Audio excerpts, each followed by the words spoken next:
ഡൽഹിയിൽ നിന്നുള്ള വാർത്തയാണ്. വായു മലിനീകരണം അവിടെ അതീവ രൂക്ഷമായി തുടരുന്നുവെന്നാണ് പറയുന്നത്. വായു ഗുണനിലവാര സൂചിക അപകടകരമായ വിഭാഗത്തിലേക്ക് കടന്നു. മലിനീകരണ ഡാറ്റയിൽ ഡൽഹി സർക്കാർ കൃത്രിമം കാണിക്കുകയാണെന്ന് ആം ആദ്മി പാർട്ടി ആരോപിച്ചു. ഡൽഹിയിൽ ഇത്തവണ തണുപ്പ് വളരെ പെട്ടെന്ന് തന്നെ ലേക്ക് കടന്ന ഒരു സാഹചര്യമുണ്ട്. അത് മലിനീകരണവും അതിലൊരു കാരണമാണ്. അന്തരീക്ഷം മുഴുവൻ ശക്തമായ പൊടിപടലങ്ങളാൽ മൂടിയ ഒരു സാഹചര്യമുണ്ട്. ഒപ്പം തന്നെ ഈ കഴിഞ്ഞ സീസണിൽ ശക്തമായ മഴയും ഡൽഹിയിൽ ലഭിച്ചിരുന്നു. ഇതെല്ലാം തണുപ്പ് വർദ്ധിക്കാൻ ഇടയാക്കി എന്നാണ് വിലയിരുത്തുന്നത്. അതേസമയം മലിനീകരണം അതീവ രൂക്ഷമായി തന്നെ തുടരുകയാണ് ഡൽഹിയിൽ.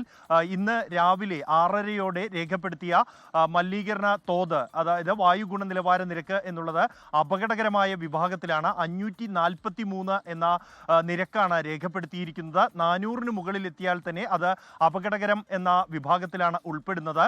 അതേസമയം ഈ ഡാറ്റയിൽ വലിയ തോതിലുള്ള കൃത്രിമം കാണിക്കുന്നു ഡൽഹി സർക്കാർ എന്ന ആരോപണവുമായി ആം ആദ്മി പാർട്ടി സജീവമായി തന്നെ രംഗത്തുണ്ട്.